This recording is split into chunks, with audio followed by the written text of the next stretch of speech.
Yeah, it's a tie for second place between GOP presidential hopefuls Vivek Ramaswamy and Ron DeSantis. According to a new poll, Ramaswamy has hit double digits for the first time, but the poll is also one of the poorest showings for DeSantis.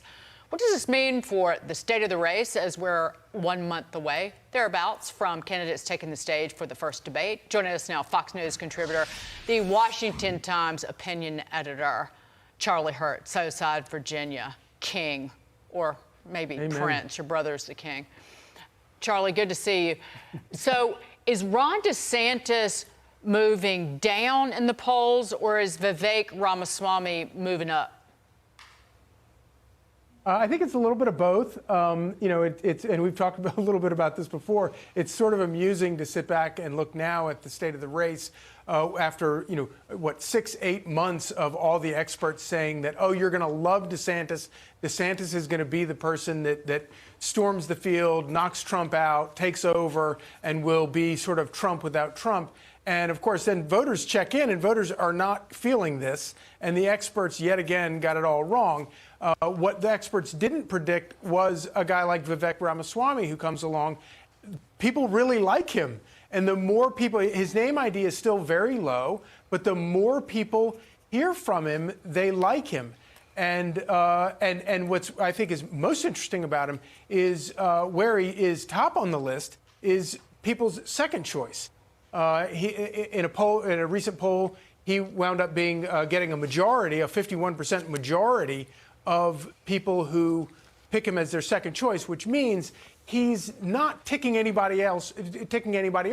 So that if somebody their first choice is Trump, their second choice is Vivek, or even if their first choice is DeSantis, their second choice is Vivek.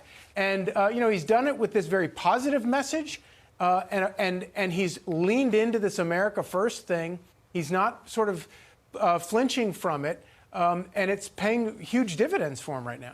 Charlie, here's my theory. In politics, you have people who are in the lead and they become very cautious and they don't want to offend anybody in the middle or on the right or on the left, and they become very vanilla. Where when Vivek's at 1% of the polling, he's been out there throwing heat on every issue. He's telling you what he thinks, what he's going to do to fix issues, whether it's ESG, January 6th, getting rid of the Department of Education. I mean, the list goes on. He's a thought leader, and he's not afraid of offending anybody. And what happens is people end up loving him. This is the Donald Trump model. No one talked about securing the border and building a wall and making Mexico pay for it. Donald Trump said it. People thought he was crazy, and then all of a sudden people are chanting, build the wall. Yeah, there's a real liberation to having nothing to lose. And Vivek is running like that. And if you talk to his team and you talk to him, you can tell he's really enjoying it, too, which is also really important. And we did an ed board with him. The Washington Times did an ed board with him this week. And I asked him what his favorite thing about campaigning was. And I was sort of surprised. He said that his favorite thing about campaigning is actually being in a room with these voters and having these conversations, these very honest, open conversations at the end of a rally or whatever that you never would have expected at the beginning, meaning that people wind up being very honest in these interactions with voters. And that, to me, tells you he's somebody who likes people. Mm-hmm. And this idea, we always want to drop in Mike Bloomberg or somebody else who doesn't like people, is terrible with people, and we think they're going to wind up being president. No, you have to actually like people. And Vivek Ramaswamy likes people. Yeah, Mike Bloomberg, you meet him and you try to shake his hand and he looks at you like you just picked up after your dog with your bare hand. That's how he treats elitists. So I completely... but this is what... He thinks that you work for him. So when he meets a voter, he's like, please go get my suit, go get my shoes. Why aren't you shining my shoes? And it just doesn't work.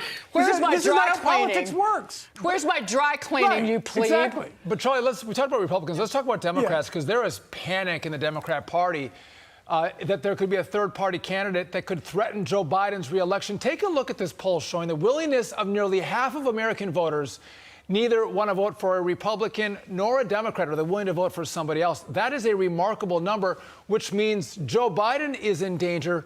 But also, if there's a third-party candidate that's a conservative, the Republican nominee could be in danger, because it seems like the American electorate is dissatisfied with all of their choices.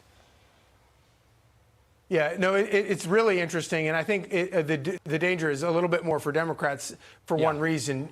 Just because Republicans for 12 years now have been going through this Tea Party movement, and then Donald Trump, who I would argue is a third-party candidate. I mean, the first thing Donald Trump did when he came on the scene was he beat all the Republicans, and then once he did a hostile takeover of the Republican Party, he then went after Hillary Clinton and then took over that as well. The Democrats have managed to keep it together, to keep their corps together and not go through this. So their vote, and we see it with RFK Jr., their voters are dying for somebody different, an outsider, and they keep getting the same corpses like the president, Joe Biden. And it's not working. People don't like him. They don't want him, or they get a Kamala Harris. And so I think that there's a they're trying to sort of keep this thing together as best they can, and that's why they went with Joe Biden in 2020.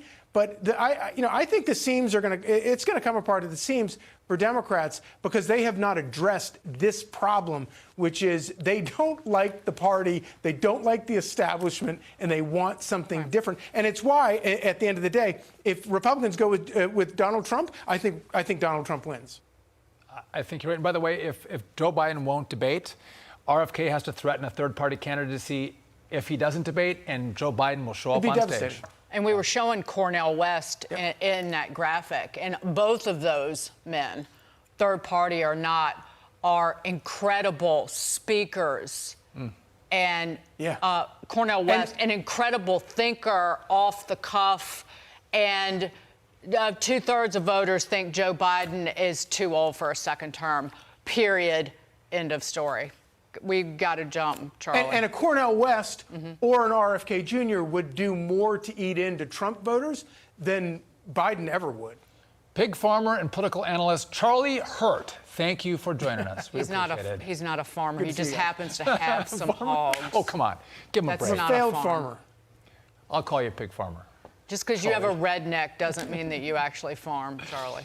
Thank you. Hey, Sean Hannity here. Hey, click here to subscribe to Fox News YouTube page and catch our hottest interviews and most compelling analysis. You will not get it anywhere else.